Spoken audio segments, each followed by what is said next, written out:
Perfect pitch versus relative pitch. Which is better for violinists?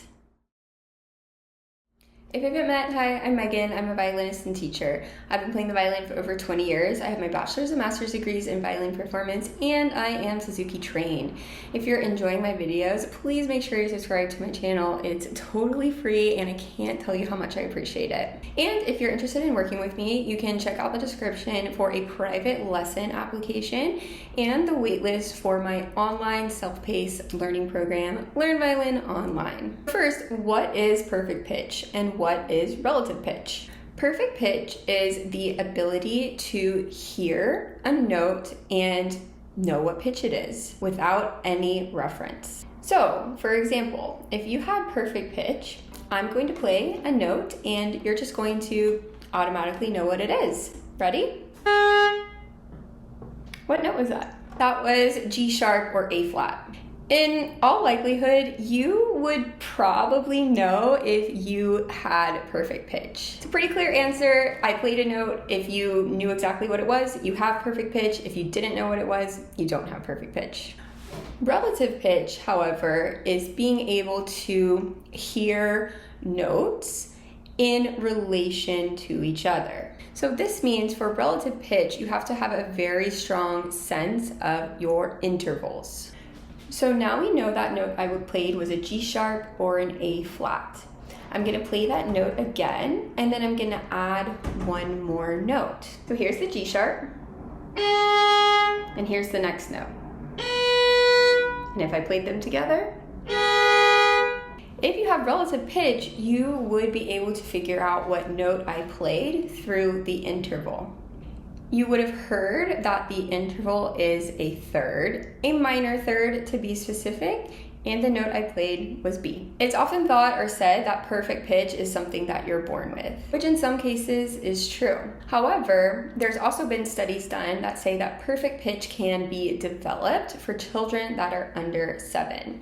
So if a child starts their musical journey very, very early in life, it's likely that they can develop perfect pitch, especially if they are trained in such a way to develop perfect pitch. Now, do you absolutely need perfect pitch in order to become a professional musician or even just to play as a hobby? No, I don't have perfect pitch, but my husband does. In fact, there's been so many times where I would sing or play a note on my tuner or play a note on my violin or something and ask him to say the pitch just as kind of a fun game. And he always gets it right. Imagine that.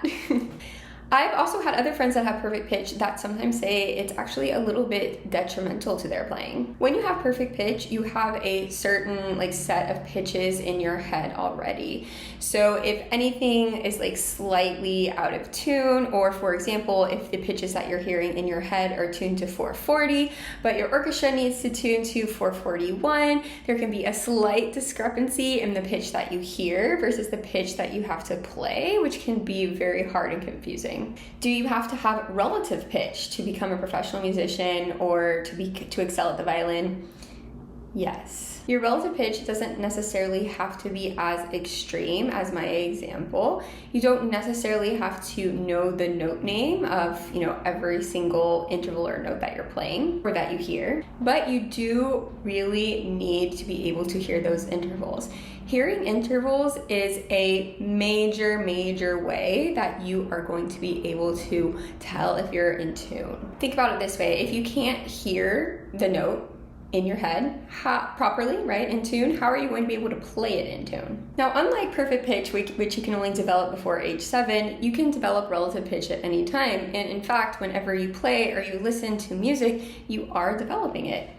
However, if you wanted to develop your relative pitch more quickly, you can devote yourself to studying intervals and how they sound. One way to do this is through my course, Music Theory for Violinists. In this course, I walk you through each and every interval, I give you examples of all of them, and provide you with several exercises and answer keys to test your knowledge. And intervals are only one of the 5 topics that I cover. If you're interested in that, I'll leave it linked in the description. Another way you can practice your intervals is just by having people test you. You could play the intervals yourself on your instrument or on the piano to get a sense of how they sound, and then ask a friend or a colleague to test you on your intervals. But hearing your intervals and developing your relative pitch is extremely important in the long run and will serve you well. Do you have perfect pitch? How's your relative pitch? Leave a comment and let me know. Thank you so much for watching, and please make sure you subscribe before you go.